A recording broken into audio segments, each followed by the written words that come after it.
Attention all units, we have a signal 10, hold all radio traffic. Stop, Shanti. At Pendleton Juvenile Correctional Facility, 40 minutes east of Indianapolis, staff must always be prepared for the unexpected. Just talk to me. Just calm down. Don't hurt yourself, Shanti. Stop. That's not helping nothing. Bitch ass want threat. I want to see if you can carry it out. Shanti. You guys gotta call medical. Yeah. Shanti, get this talking to you. He's just punching himself right now. This maximum security juvenile facility houses some of the state's most challenging juvenile offenders. 19-year-old Jacob Shanti is one of them. He wanted a threat. He's just trying to hurt himself. So I want to see if you can carry it out. I was in my office counseling a couple other kids, and I looked out my window, and one of the kids that was sitting at a table here, I saw his head look out the door. I knew he was looking at something that wasn't normal, and so I yelled at him, Heath, what's going on? And he went like that, and I knew he was telling me something, so I came to the door, saw the officer and Mr. Shanti struggling. First I wasn't sure if it was some sort of horseplay or something, but it wasn't. It was real, and so I called the signal 10. I could see it escalating. Shanti, come here. Talk to Lana. Jacob. Come here. Calm down. I'm not. Let me take care of the situation right here. Calm down. Don't do anything to yourself, okay? Sit down, calm down. Alana Shirk is a registered nurse on Pendleton's 24-hour medical unit. You see things you're not going to see other places, but a lot of the kids are like him. You know, if you know how to deal with them, a lot of times if you treat them with respect, you'll get it back. Not always, but it's just learning them. Please. Shanti. Okay. Take some breaths. I'll be right back. I've been with him for a long time. I know when he's just playing or getting serious, and he was definitely serious. Somebody could have really got hurt. He's strong. Have a seat. Take a deep breath. What's going on? He want to threaten me, so I want to see if he can carry it out. No, man, patrol officer. Listen, Shanti. Because I was talking to the nurse. She said, get back to my motherfucking unit, or are you going to throw me in there? Nurse Shirk explains how her routine visit on Shanti's cell unit blew up in just minutes.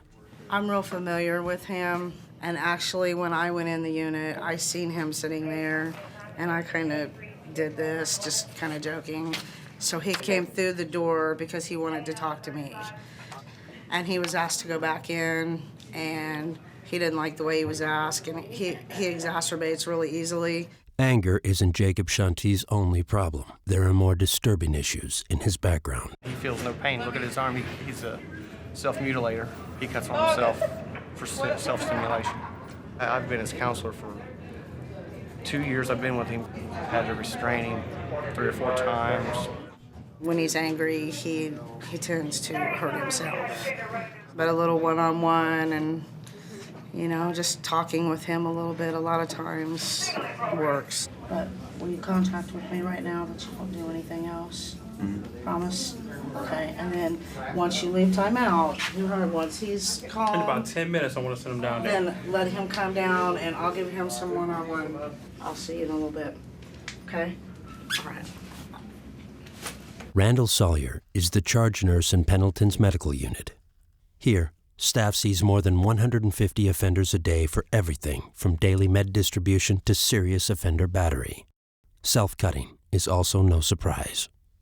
A lot of them will cut on themselves for self-mutilation to relieve the anger. They said it just feels good. And it is sad that they have resulted in that instead of just coming down here to talk to one of the medical staff. When are you in here doing to yourself? 9? That was last night. That was last night. They say you're in here punching on yourself. I hit myself one time. What's the purpose? I think a lot of the offenders have a lot of anger here because they have went through a lot of things at home. So when I read their charts, a lot of it makes sense on the why they're here, because it's been done to them. They've been cursed at and yelled at their whole life. Juveniles, they come with a lot of baggage.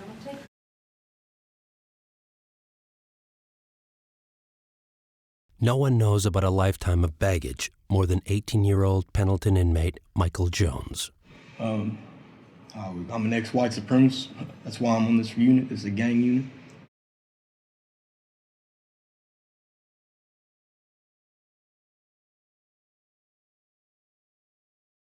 The first time I spoke with Michael Jones when he got out of SEG and we brought him to A1, he was just filled with ignorance. This is a smart kid who was just ignorant about a lot of situations. He didn't like anybody from other race, any other religion. I was born into the white supremacy because my family is mixed up in it. I was hustling, I was breaking into houses, I was beating people up. Like, we was growing weed, we was selling weed, we was toting guns, we was doing a little bit of everything.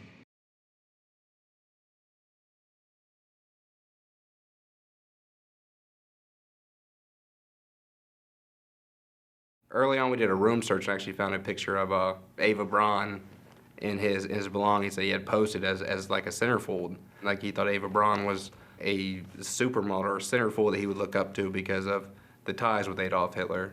In a highly risky move, staff decided to place Jones in Pendleton's GROW program, a unit where rival gang members have to live side by side. The white supremacists are a very small minority here. I know when he was in the general population, him and one of the fellow guys he clicked up with were the targets of many, violent acts. He was placed in segregation for his own protection for a little while because the violence got so bad for him. He admits how ignorant he was back then. He sees that his way of thinking was incorrect. It was kind of crazy. I mean, seen a lot of stuff. I've been to rallies. I mean, all that stuff. I've seen 40-foot crosses burned, stuff like that. But that's what we lived by. It's just how we was. I didn't know anything different from it. That's how stuff was. Despite his past affiliation with the Aryan Nation, inside Pendleton, Michael Jones learned how to get along with the very people he loved to hate. I mean, he's a cool individual, probably the coolest individual you can meet out over here. You know what I'm saying? I mean, if you need something, like if his commissary come in and you ain't got nothing, he look out. It's not no white and black thing over here. We all one equal. You feel me? So, I mean, that's how it is over here.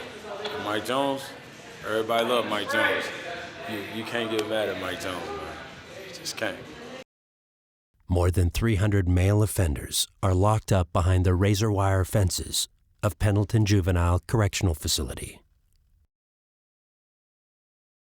In today's morning staff meeting, Superintendent Mike Dempsey is concerned about an incident that happened the night before. 12 stitches to his mouth, is that what you said? Yes. We had to lock up a couple of kids in segregation for battery on a fender. They jumped in the fender, there's 3 of them. You sure that you got the right 3 people? Yes. All right. We have no clue of what the motive was.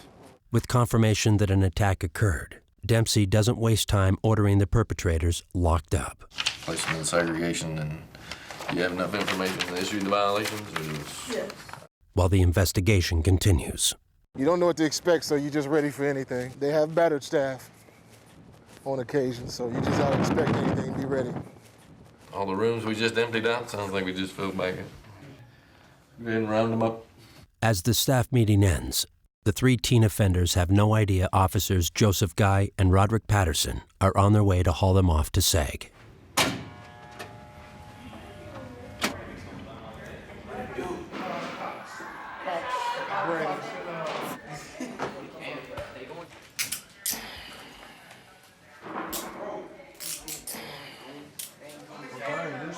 They're going to SEG. They just woke us up, I don't know. This time, staff is lucky. The offenders go without incident. To hold all radio traffic and non-emergency movement until further notice.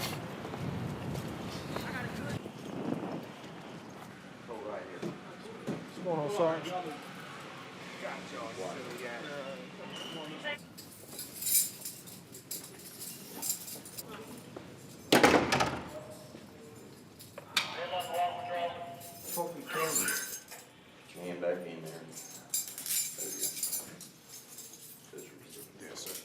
They said we battered somebody, but I don't think they got the wrong people or something. They put the time out for it, but they said we're the only ones gonna walk's gonna happen, so I think it was us. While these offenders wait and sag until their investigation is complete, across the yard, 18-year-old Justin Bogus tries to adapt to living in the gang unit. Like most kids here, bad habits started young. I've been here a little over 18 months. I'm a Imperial gangster. This gang under the Folk Nation. The first gang experience was probably when I was like 14. Part of it was kind of like another family, and the other part of it was just fitting in. It was an adrenaline rush. You got your adrenaline pumping, and I don't know. I mean, that's a lot of teenagers. That's kind of what we do it for, is that adrenaline rush. I got my first felony when I was 9, and like a lot of my family they was with me at first, but then they kind of gave up on me because I kept getting locked up, and they just figured there was no hope for me. The adolescents, once they go through the court system, sometimes I like to say they're a 3-time loser. Many of the parents, they've been to court numerous times. They've seen their child kicked out of school, kicked out of the community. Honestly, once they come into our system, a lot of the parents have said, I can't do this anymore.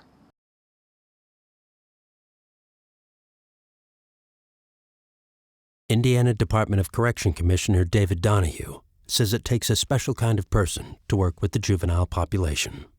Our community support, or lack thereof, is probably the one challenge for corrections today that is very difficult. Staff spend an enormous amount of time watching the young men at the Pendleton Juvenile Correctional Facility evolve. They literally walk the walk and talk the talk with that child. It can be intimidating at times, yeah, but if you stay the same every day, they expect, what to do once you come in. Sergeant Marlisha Redfield Jackson works in the Pendleton Gang Unit with Bogus and 23 of his cellmates. She's all too familiar with the public perception of the teens here. These are everyday kids. Every kid has issues. Theirs might be a little violent than others or more to deal with, but that's what we're here for. Because it's all about correcting behavior, because someone didn't do something somewhere, to make sure they are not in here. Behind the locked doors of Pendleton Juvenile Correctional Facility, there's more than just teen offenders behind bars. For staff here, this is a world most people never see or understand. No one knows this better than the nurses in Pendleton's 24/7 medical unit. We have a lot of sex offenders here, and when you look at their files, someone has committed a sex crime on them, and you can't tell me that a 12 or a 13-year-old knows really what they're doing. And I think that's why I have such a huge heart for these kids, as opposed to adults who has committed a sex offense and they're 50, 60 years old, because they know better. Sure, are you having any trouble seeing or feel dizzy or anything? Nothing? Okay. You have to have a thick skin. You really do. I get called every name under the sun except for my real name, but they're kids. This is their normal, and that's what's so sad to me. This is their normal, and it shouldn't be that way. But unfortunately for a lot of these kids, it is. Yeah, more in arm, right? Normal for 19-year-old Jacob Shanti has been a lifetime in the juvenile justice system. Pendleton medical staff knows him well. Unfortunately, Shanti is a regular visitor. Today will be no exception. That's what I need you to do. You sit here for a minute, relax, catch your breath, do whatever you do to calm yourself down. After a fight with an officer on his unit, it takes a team of staff to carefully handle the fragile Shanti. How old are you? 19. You're a grown man. You're a grown man. You're gonna have to learn how to control that anger. It's getting out of hand. All right? If you walk off the street and walk in here, it's definitely... let me know at 12:30? At least to me, it was unbelievable. You never know what to expect when you walk through that door in the morning. You walk in and anything can happen. Anything. if you're not awake when you get here, you'll get awake. I didn't know what. I thought you were playing at first, and then I seen that there was no play, so I called the signal. I'm started and I want to see if you can carry it out. I just don't like to be threatened. I don't care who you are. Do not threaten me because I want to see if you can carry it out. That's not the way to get out, you know that. They'll let you come and see me in a little bit. There's another side of him that's smart and funny and creative, and if he could just use that side, he just needs to learn how to handle his anger and stop turning it inward. Come on. I'm taking the medical. No, I'm splashing it. As Lieutenant Chance Sweat prepares to take Shanti to the medical unit for observation, the shocking details of his past give a glimpse into his tortured soul. At the age of 3, my dad tried to kill me, so yeah. I was taken with my dad, and I was put with my mom, because my dad went to prison for 10 years for child abuse and attempted murder, so. And my mom went to jail for stabbing her husband after my dad 47 times in the back, so I was put in a place called Meadows, and I was there for like 9 years. And after Meadows, I went to a place called Res Care. And after that, I was put in a foster home. I was in a foster home for like 2 years till I got arrested. So came here. I've been here for like 4 or 5 years.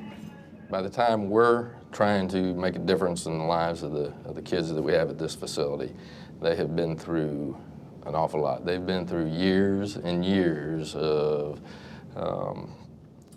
bad influences, bad role models, and you're trying to turn around their entire life. You get frustrated and you try to figure out what can we possibly do that's going to make a difference to keep this kid from ending up in the adult system. But you don't ever give up because you just never know when something might click with somebody. You have to follow instructions. You don't follow instructions, when you get released, you're going to come right back in here. Matter of fact, you're 18. 19. 19, you'll be across the street in the adults. I ain't coming back. Okay, but if you don't start following instructions, you will. Contract. That's right. Contract with me that you won't self-harm yourself anymore, okay?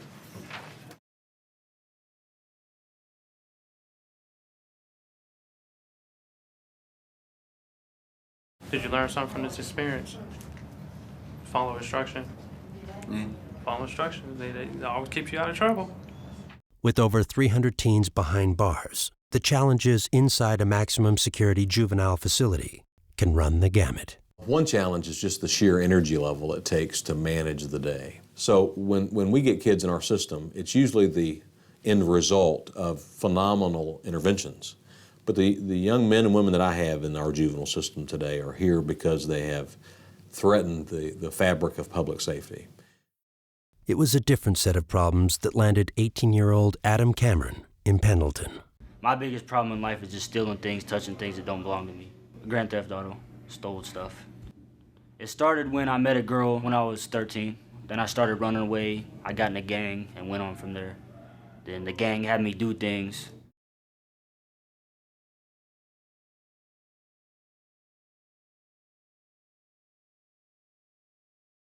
If you want to actually put your chairs in a circle, I'd appreciate it. Cameron never thought his sticky fingers would lead to time in juvenile prison. He's had 2 long years to think about his past. It's not his troublemaking days he talks about the most. My dad, he could walk through the door right now and I wouldn't have any idea that was him. And my mom, she tries to be there for me, but she really doesn't. She was gonna try to actually have me come home and stay with her, but she doesn't have the money for it. Out of 12 messages I had today, 7 messages had to do with behavior problems that were going on in the unit. Stephanie Roberts is a psychiatric social services counselor in Pendleton's D9 unit. Over the past week, D9 has had its share of trouble. We've had people battering staff. We've had people urinating under doors. We've had a lot going on. So I want to see, from your guys' perspective, what is going on in this unit that is leading to this negative behavior, and how can we change it? A lot of them have had lives that you and I would never, we might not survive through. Some of these kids have had to toughen up and be adults since the time they're 8. what does a leadership role mean? If you're, okay, go ahead. That you do what's right at all times, in front of your back and behind your back. Do the right thing at the right times for the right reasons. Fortunately for Cameron, he's scheduled to go home in 1 week. Like many kids here, he'll be released to the custody of his grandparents. They're very important to me. They're like my mom and dad, actually. They've had me ever since I was 8.5 months old. They feel like they failed. Really, they tried to raise me, but I just, sometimes I even told them sometimes they just tried too hard, really. Of all the offenders behind bars at Pendleton Juvenile, 19-year-old Jacob Shanti is one of the most perplexing for staff. Every time staff does something and you don't agree with it, this is what you do, isn't it? Cut or you tie or something, don't you, Bob? Every time. Because you just want everything to be fair, right? Look at that. Sorry, Bobby. Put this one right here on top. He's done it before, and it is shocking. I mean, his nail beds were purple. You know, that's pretty bad, but like I said, he's done it before. Just 2 weeks ago, officers and medical staff had their hands full with Jacob during a meltdown in a timeout cell. Tonight, they frantically try to deal with his self-mutilation. Where'd you get this? Is this from your mattress? Is No. it from your mattress? What's it from, hon? You can tell me. I'm not going to say anything. What's it from? Pillow. Pillow. I thought we were trying to go home. I got my level drop for knocking off Smith. So what level you on now? 2. So now you just give up? Nah, he's not going to give up. Okay, let's go wash you off and get some circulation going. He does really well until he feels he's been treated unfairly. Like the rules have been broken, and it's always staff against him. I guess he takes control over his situation by cutting. He has a permanent spot on his forehead where he has repeatedly just crashed his forehead into the wall or whatever he can crash it into. So now it's easily opened. He has that. He's probably going to have that the rest of his life. Now, you're going to act silly when you get back, or you're going to be okay? Depends if they lock me down. Because they got us some I'm money. trying to make you a deal. Wow. Do you need me to call somebody? You going to behave now? Not hurt yourself? So many things in their lives that they have no control over, that they can control the pain and the damage they do to themselves. And for some reason, they say it makes them feel good. Keep moving them anyway, okay? I know you're not having trouble, but we got to get that blood flow going. Is that where I nipped you right there? I think you nipped me. So you'll come out there and sign a contract if I talk to your officer, right? Put those down. All of them. Come on. I already got the box. You get to know their issues and you know what they respond to. That's why I just was kind of playing around with them. Come on, Jacob, come on, put him down. And I went and reached for him because I knew he was not going to do anything whatsoever. Now, if it was another kid that is a batterer, I wouldn't have been nearly as familiar with him. He signed a contract with me that he would behave and he would stay out of trouble and not self-mutilate if you would let him sit in the chairs. Jacob tells us this episode started when his entire unit was locked down because one offender acted out. I don't like to be group punched. I don't like to be in my room. So how'd you find something to wrap around your finger? No, it's not hard. They usually sew the pillows around with different strings. I just stuck a pencil in and ripped the string out. So. Does it feel good to you at the time when you're doing that? Do you like pain or what? No, I can't feel it in my left hand. You know the drill with this, right? Saying you're not going to harm yourself. Officer Arnold, And if so, you're going to let us know. Right? Mm-hmm. It just takes off a lot of stress off me because I'm diagnosed with SDPD, social stress disorder. I'm diagnosed with ADHD, bipolar, and some other stuff. So. Has anybody in your family talked to you about everything you've been through, or? Nobody but my mom before she went to jail for stabbing her husband. All right, so you're going to let us know if you harm yourself again, right? Or if you're thinking about it?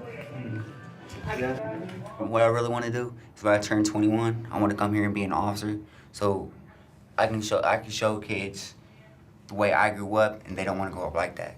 Because no kid should have the life I grew up with. Nobody. Don't do any damage to yourself. Clear prepare them and right? have them to stand by. Even if it doesn't hurt. Medical Yeah. and aid. He's one of those kids that kind of gets a place in your heart, maybe. There are a few here that really do, and he's one of them. While medical staff takes a break after a long day, over in Seg, a marathon evening is still ahead for offenders Brandon Cox and Nathan Brady. They came woke us up out the bed and said that we was going to say it. We usually know what we did because we usually go right when we do it, but we ain't did nothing yet. They said we battered somebody, but I don't think they got the wrong people or something. According to internal reports, 3 offenders snuck into a unit and jumped another student. Pendleton staff identified Cox and Brady as 2 of the alleged perpetrators. I know who got battered, but I didn't know who done it. They said we done it. I was bad when I first got here because I was kind of upset that I was in here, but after a while, being bad ain't gonna get you out, so you just gotta be cool. I've been cool. I ain't been to Seg down here for a while. I did kind of follow my parents' footsteps and stuff because they run in the family because my dad in prison now, and he been there twice, and my mom just got out, and she was there for 5 years, and now I'm in here. As we interview Cox and Brady, another offender in Seg decides it's his turn for attention. I'm down, man. When you go back, your food, they're gonna get your food in a second. Kids don't want to come here. They don't know what it's like until they come. A lot of kids out there wouldn't make it in here. I didn't think I was ever gonna get caught for anything, but the other part of me was I didn't care. For 18-year-old Justin Bogus, one stint behind bars wasn't enough to stop the revolving door. This is my second time being in a juvenile prison. I'm a type of person that I'm trying to change it, but I still got that part of me where I'm gonna do what I want when I want, and ain't nobody gonna stop me. As he serves his time in Pendleton's gang unit, Bogus says his former ties with the Imperial gangsters gave him street cred. But that wasn't his only crutch on the outside. When you got a gun on you, it makes you feel a lot safer than what it would if you didn't have one. Because, I mean, the neighborhood I grew up in, people always shooting, fighting, and stuff, and it's crazy. It makes you feel powerful, too, like you can't be touched, and I like that feeling. Even behind bars, Bogus has had his share of violent episodes. Fighting, battery, attempted escape. This is his second stint in a juvenile prison, this time for armed robbery. It wasn't about needing or wanting money. I mean, I had money. It was just something to do. There's a gas station. I know it was scary for her because, I mean, the way she reacted, but it don't really get to me like it would other people. But, I mean, yeah, I think about it sometimes, like, I mean, she never did anything to me. I shouldn't have done that to her, but I don't know. It don't really get to me like that. Crossed my mind that she didn't give me the money to shoot her, but luckily she gave me the money and it didn't have to come to that. It wasn't like I was thinking like I normally do. It was like my mind was kind of clouded.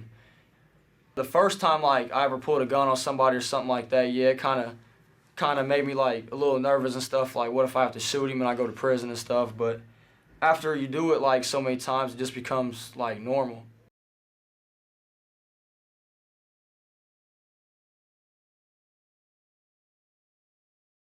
You know, I don't come up and ask individually, which gang do you belong to, which gang are you affiliated with, because it's not an issue. Even though they act like, you know, they're bad boys and so hard and stuff, they want to be safe, they want organization, that type of thing. E16, the program services, followed by E14. Safety isn't the only concern inside Pendleton. Education and counseling is also mandatory for release. People are having their own problems. This is the time we're going to talk about. Across the yard, counselor Stephanie Roberts is letting offenders in Unit D9 vent. Because I know you all have issues you like to talk about. Trust me, I'm your counselor, I know, because you always come running to me. This is our time to get them out. A lot of these kids have longer rap sheets than most adults. And they've been in front of the judge 20 times already. Everybody has labeled them, you're no good, you know, you're nothing but a troublemaker. people are scared and people don't want to help them or they've given up on them. So, is there anything you guys want to say to one another? I think you guys are doing a lot better as a unit, not getting in trouble every day. 18-year-old Adam Cameron has lived on D9 for 6 months. Today is his last group session. In just a few days, he'll be released to the only people who have stuck by him through his life of juvenile crime, his grandparents. I'm scared. It's gonna be real hard for me because I've been locked up so long. This is really what I know right here. When I get out, I'm gonna be able to do what I want. It's gonna be tempting. It's really tempting. The people that's in my life, they're gonna be trying to, yeah, come do this drug, come to this party, get drunk with us. I'm gonna have to say no. It's gonna be hard. So what are y'all learning from being locked up in here? What is your purpose when you leave here? Get a job, don't come back. If they have a goal in mind, most likely they're going to pursue it. If they don't have a goal, they're going to go across the street, go to the big prison. And I don't want to see that. I really don't. I have some really good kids over here. They have their moments, and that's fine because I have teenagers myself. So, but if I can spare one kid in this facility, that I've accomplished one of my goals. Even though it takes some kids longer than others to shed their old skin, change can happen, even for a former white supremacist. I got 31 of them. Jailbird, yeah, I ain't finished it yet, I'm going to, but I ain't done it yet. I got the swastikas, the SS bows. I've had most of these since I was young. I did them myself, most of them, but I just had them for years. To be honest, my people are after me right now because I quit. So it's kind of crazy, but just trying to change my life, just trying to get up out of here. It ain't gonna be easy, but I'm just gonna have to be polite as I can, but I can't run with them like I used to. I can't do all the same stuff I used to do. Can't do it. Jones and Justin Boggess met when both were placed on the gang unit. In just a few days, Jones will be released. They each admit their old juvie ways meant nothing but trouble. It's on the individual. If people can tell them all day, every day what to do and how to stay out of trouble and stuff, but it's on the person to do it. And some people they gotta go through this to learn. If you're gonna break the law, you're gonna do it. You got your mind set. People tried to talk to us. People tried to do, work with us. I don't know. We wanted to do what we wanted to do. We wanted to, rob people. We wanted to use drugs. We wanted to sell drugs. We wanted to tote guns. This is what we wanted to do when nobody would stop it. But does going to adult prison scare you more than anything? No, to be honest, I'd probably rather be an adult prisoner here because this is it's a daycare. People's gonna argue and fight and stuff, but prison's more for me than this place is. I ain't never been there, but from what my dad's told, yeah. When stuff pops off in prison, it just, it's brief. And then it's right back to nothing. But out is where you really want to be. Yeah, out. I ain't going to prison. I don't care what nobody says. I'd rather be free, but if I had to choose from here and across the street, I'd probably just turn around, cuff up, let it take me over there. But I've said that before too.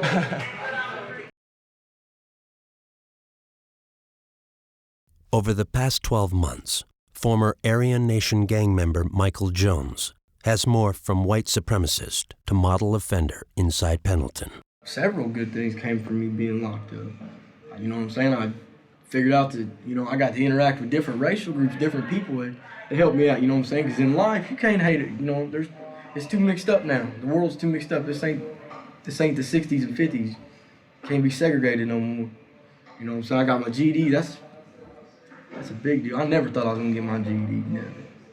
Today, after a year behind bars, Jones is set to be a free man. Despite his split from the Aryan Nation, he'll return home to an environment that still sees black and white. They're going to have to get over it, I guess. And ain't nothing else they can do about it. It's not so. If they don't like it, they don't have to associate with me. It's on them. It's completely different. I was hateful. I was pretty much a bad person when I first got in the Department of Corrections, but changed it now. I'm done. He grew up down south and around white people in that kind of environment and stuff, so I can't blame him for choosing what he did. He's changed a lot. From what he says, he's done with all the white supremacist stuff and all that, so I don't know if he's serious or not, but that's what he says, so it's gonna be a little bit more boring around here. but he's going home. That's a good thing. So. While Jones works through the mental issues of going home, Adam Cameron is already in the waiting room, about to reunite with his grandparents. It broke their heart. I could tell by the looks on their faces when they came to see me all the time, just that they were heartbroken. That's what they even told me, that they were heartbroken. It's been a day I've been waiting on for a very long time. It's a very happy day for me. I didn't think the day would be coming for a long time, but it's finally here. It feels real good.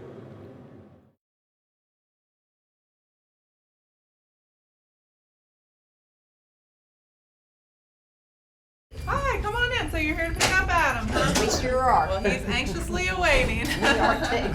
Well, you can just go ahead and sign in here. Hit me pretty hard there for a while, but you know, you kind of get over it a little bit. But, it's been pretty rough. I really missed him, you know, she did too. But. After being locked up 2 years, Adam will now be free of prison rules. Lucky for him, his grandparents have never wavered in their support. For 24 months, they visited every 2 weeks. I hope it does some good for him up here, you know. We couldn't do nothing with him. We've had him ever since he was 8 months old. It's been pretty difficult, but it's worth it. I know there's gonna be people, come do this with us, come get high with us, come get drunk. No, I can't even do it, man. They're gonna say why. I'd be like, if you was where I was at, you would know why. That's all I gotta say. Hey.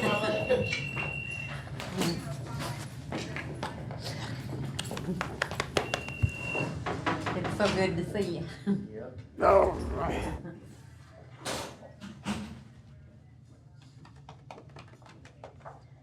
Ready to go home? Uh-huh. I've been ready for a long time.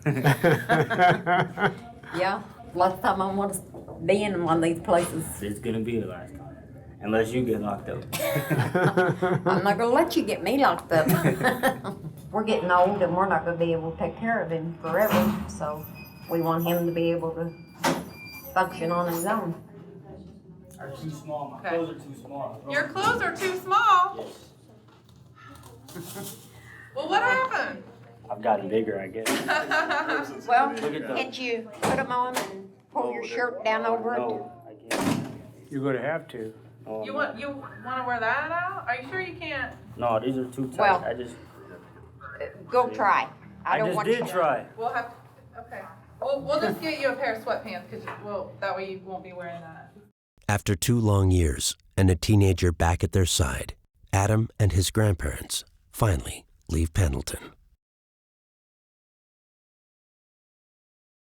Just a few hours later, Michael Jones and his family also say their goodbyes. But back inside the razor wire fences of Pendleton Juvenile, Justin Bogus still faces time behind bars. I'm a strong believer everything happens for a reason. And I feel that, you know, if I wouldn't have got locked up, I mean, I don't know where I'd be. I'd either be dead or I know for a fact I wouldn't have my GED. You know, when I get out, I plan on staying away from the gang stuff. I plan on getting a job, you know. I can't really tell how things are going to be until I get out and I carry through with things, because I said all this last time that I was going to do good, and I wasn't out for 2 months and I got hit with an armed robbery. Despite their claims of innocence, Brandon Cox and Nathan Brady were found guilty of the battery that landed them in SAG. Since then, Cox has been released. Brady remains at Pendleton. As for Jacob Shanti, his future remains as troubled as his past. Even though he's completed all programs and has earned his release, he can't go home. According to Superintendent Mike Dempsey, Jacob has no one or no place to take him in. You know, it could be directly related to there being no parent, to there being no guardian, no relative that is willing to take the offender in. It could be that, you know, they've exhausted all of the other community placement treatment programs that were out there, and we're having to dig and try to find, as best we can, somebody else to take them. In his final comments about what he sees for his future, Jacob reveals one last wrenching detail about the life he left behind. No more good life for me. going back to school so I could finish my high school diploma, take care of my little girl, get married to my girl's mom, take care of them. Pretty much normal.